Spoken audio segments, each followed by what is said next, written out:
a los antagonistas dependiendo eh, de lo que es esta variación genética.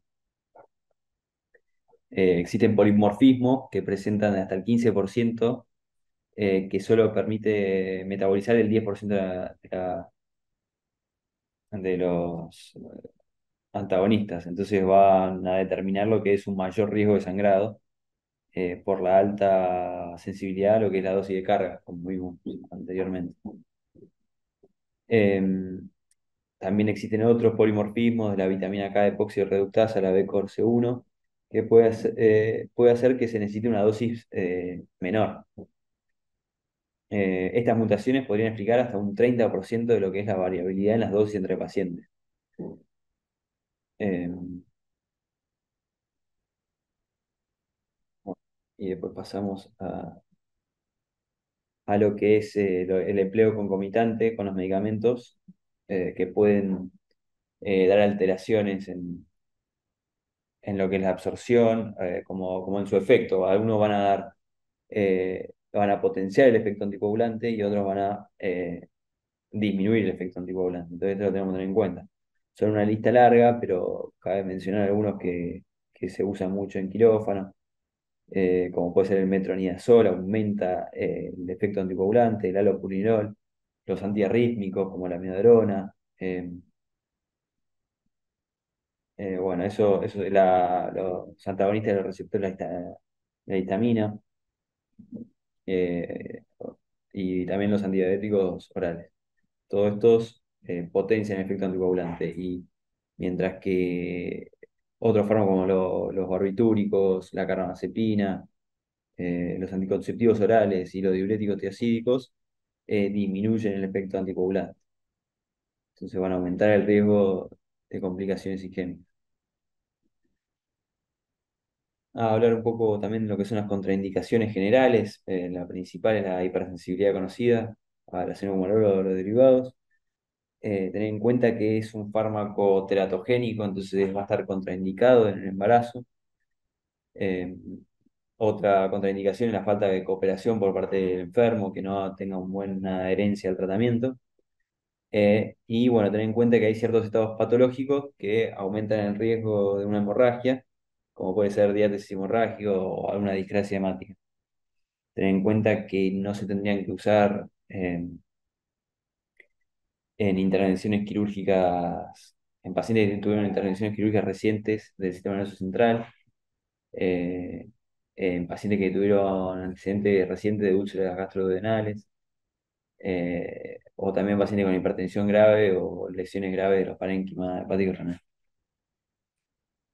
Esto, bueno, esto ya lo mencioné, lo que son las interacciones. Y bueno, vamos a hablar lo que es un poco de los efectos adversos y cómo tratarlos. Generalmente los efectos adversos que vamos a tener se basan principalmente en lo que son las complicaciones hemorrágicas, que se pueden ver en diferentes partes del cuerpo, pero bueno, también vale la pena mencionar que hay ciertos casos, la incidencia es muy baja, pero existe lo que es la necrosis cutánea hemorrágica, relacionado generalmente con lo que es el déficit congénito de la proteína C, y en pacientes que tienen lesiones hepáticas extensas. Eh, Bueno, en relación a esto, a las complicaciones hemorrágicas, nosotros tenemos que saber manejar estos efectos adversos, porque nos puede caer un paciente al quirófano que esté anticoagulado, y tenemos que saber cómo manejar estas hemorragias. Eh, con respecto a lo que son las hemorragias moderadas, estas se pueden tratar con vitamina K por vía oral, eh, de 2 a 5 miligramos. Después, si se producen hemorragias intensas, se pueden inyectar de 1 a 10 miligramos de vitamina K por vía intravenosa lenta. Acordarse que la dosis no tiene que superar el miligramo por minuto. eh, y acordarse que no se debe administrar por vía intramuscular. Tener en cuenta que si las dosis son superiores a 5 miligramos puede causar resistencia a los anticoagulantes orales durante varios días. Eh, y bueno, con respecto a lo que son las hemorragias con peligro mortal, o sea, hemorragias masivas, Lo que se puede hacer es abolir el efecto del acenocomalol mediante la infusión intravenosa de concentrados de plasma congelados o de sangre completa fresca, para reemplazar lo que son los factores de coagulación. Eh, Repasando la bibliografía, existe ahora eh, un fármaco nuevo, lo que es el complejo protrombínico. Se está estudiando y hay varios estudios que avalan su uso, eh, como puede ser este, el Veriplex. Se estudió un estudio prospectivo multinacional, un ensayo clínico, que se estudió la efectividad de este fármaco y lo que dice que tiene menos efectos adversos y eh, menos carga de volumen, como podemos ver ahí en el cuadrito que le subí, las diferentes características. Tiene ciertas mejoras, si se podría decir, el complejo protrombínico, porque el paciente no tiene que estar agrupado, tiene una inactivación viral, en caso del plasma no. Eh, la preparación es mucho más rápida, eh, es un producto liofilizado, se reconstituye en 5 minutos rápido, lo podemos empezar a pasar apenas tenemos el diagnóstico. En cambio, lo que es el plasma generalmente está congelado y tarda en descongelar y sumar el tiempo de agrupar al paciente. Y con respecto a esto, el volumen que vamos a utilizar en estos pacientes va a ser mucho menos que en lo que es el plasma, que capaz en un paciente no queremos sobrecargar de volumen. Y la dosis en plasma es de 15 metros kilo, que puede llegar hasta a 1 litro o 2 de volumen para un paciente estándar, y comparado con lo que es el complejo protomínico, que con 40 mililitros ya cumplimos la misma función. También otra cosa que está a favor del complejo protrombínico es el tiempo de infusión. En 15 minutos eh, ya lo pasamos. En cambio, con el plasma a veces tardamos un poco más y tenemos más tiempo de sangrado, de hemorragia.